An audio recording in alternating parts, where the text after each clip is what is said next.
What's up, boys and girls? Today we're going to be talking about the Ford Mustang Eco Boost. Now, since this car been released in 2015, it's been getting a lot of attention, a lot of love, a lot of hate. But why is all that happening? This car has been made to replace the V6 model. And the car has really surprised a lot of car enthusiasts. In my opinion, it is better than the V6 Mustang because I drove both. And I feel like this car has way more power than the V6 Mustang. Some people might disagree, but in my opinion, this car is better than the V6 Mustang. So keep watching this video to know exactly why. Now, this car comes with 310 horsepower from the factory. That's a lot of numbers for a 4-cylinder. Now, all these numbers don't matter. Some people just care about performance because they don't really understand how these numbers work. So do you want to see how it performs? I'm glad you asked. Now, before we get into the car's performance, we have many buttons over here. So we're going to check out what they do and why are they there. So we're going to start off with the mode button. And what it does is it lets you select from many different modes that you have. You have the normal drive mode, you have Sport Plus mode, you have the track mode, and you have snow wet mode. Next up, we have the steering wheel button. Now, that button is very interesting because it lets you pick from different steering feels. You have the normal steering feel, and you have the sports steering feel, and you have the comfort steering feel. Next up here, we have the traction control button. Now that, you lift it up, and you get traction control off. And finally, we have the hazard light. You lift that up, and you get this. Now, moving on to the AC control panel. The car comes with heated seats and cooling seats for both the driver and the passenger. Now, moving on to the infotainment system, you have audio where you can pick your entertainment sources. You have AM, FM, really the kind of stuff you see in America. Surprisingly, this car has a CD insert. You can make a CD of your own, and you can put it right there. You can connect to Bluetooth, of course, and that's for audio. For the climate, it's very simple, very practical, and very easy to use. You really have the kind of stuff that every car should have nowadays. Obviously, it's a touch screen, and for phone, you have the call list. You have obviously as well the simple stuff that you see in most infotainment systems these days. Now, for the apps, you have to have Apple CarPlay in order to access the apps. So it's usually stuff like WhatsApp, Apple Music, stuff like that.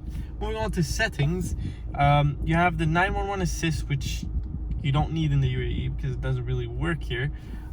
You can connect to Wi-Fi, and you have vehicle camera settings. You can adjust your camera settings when you're reversing. Moving back to display, you obviously have morning and night mode. Obviously, we're gonna use morning for now so you guys can be able to see. But here we're in day mode, and you can play around with the brightness.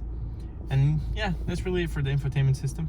Now, as promised you guys, we're gonna launch the car 3 times. We're gonna launch it once in normal, once in Sport Plus, and once in track.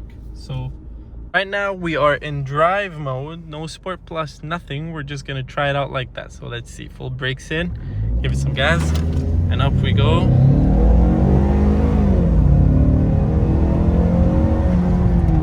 As you guys saw, the car has a lot of raw power. Obviously, there's a bit of a turbo lag. There's a bit of a lag for the turbo to kick in and you actually feel the boost.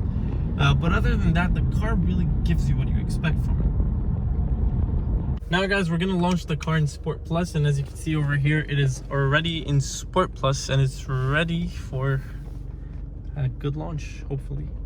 So yeah, let's go.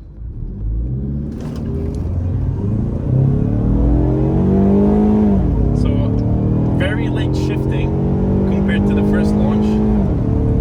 Obviously a lot more aggressive. And that's for Sport Plus. The car is in track mode now, and obviously this is something that shouldn't be tried outside of a track, but this is an empty controlled street. So and obviously we don't exceed speed limits, we just do launches to get a general idea of how the power is. So the car is in track mode. Losing some traction or maybe some tire spin is expected since traction control is off, but we'll see. A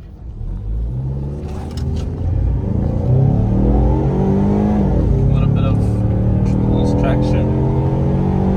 Boost is kicking in, and it's obviously as well almost as aggressive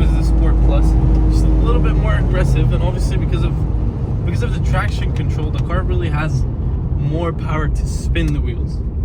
Talk about reliability. This car is very reliable from my experience, because I've owned the car for around 8 months now, and in my opinion, I feel like this car is really, really underrated. This car comes in many different specs. You have US specs, you have North American specs, you have GCC specs, you have European and Canadian specs, you have all these kinds of different specs. So what specs should you really choose? Now, in this case, anything that comes imported into the UAE has been either drowned or crashed. But it's not always a bad thing, because you can pick up one of these cars for quarter the value they go here. So if you would want to get this car in GCC specs, you'd have to pay around 120,000 dirhams. Now, if you would get it imported from, let's say, the United States, you would get this car for around 45,000 dirhams, and obviously going up or going down. But it's 2-3 thousands give or take. So really, you need to decide what kind of specifications you want. And the main difference between the GCC specs and all the different other specs is that the cars in the GCC area are made to stand the heat, the sand. Key to getting one of these cars is to make sure that you get it inspected. Obviously, every single car that comes here needs to be inspected. So you need to find somebody. So try to stay away from dealers if you can.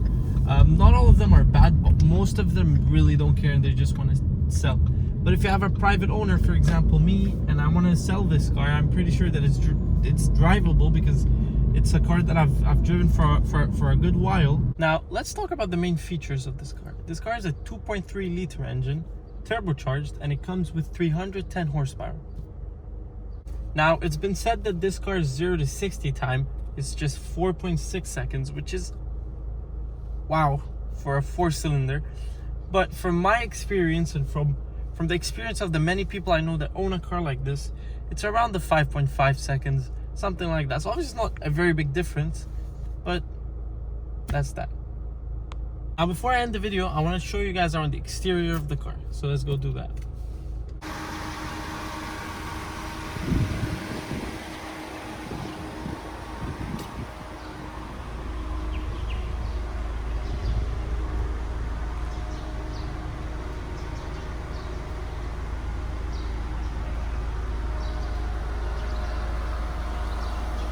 Now guys, we have merch dropping in soon, so if you want to win a shirt that's obviously designed specifically, we have stuff designed for guys and we have stuff designed for girls. So if you're a girl car enthusiast, you're in the right place. We have obviously lots of stuff designed for both guys and girls. But to win a free shirt, what you have to do is subscribe to the channel and follow the Instagram page, and then type in the comments "done." Then we're gonna pick one of the 10 subscribers who commented and did all these things. We're gonna pick one of you guys, and you're gonna get a free shirt. Obviously, it'll be delivered to you the moment all this stuff is done. The moment you're picked, we'll get in contact with you, we'll get your address, and we'll be right on the way to give you a free shirt. Right, before we end the video, I want you guys to take a listen of how the exhaust works. So let's go do that.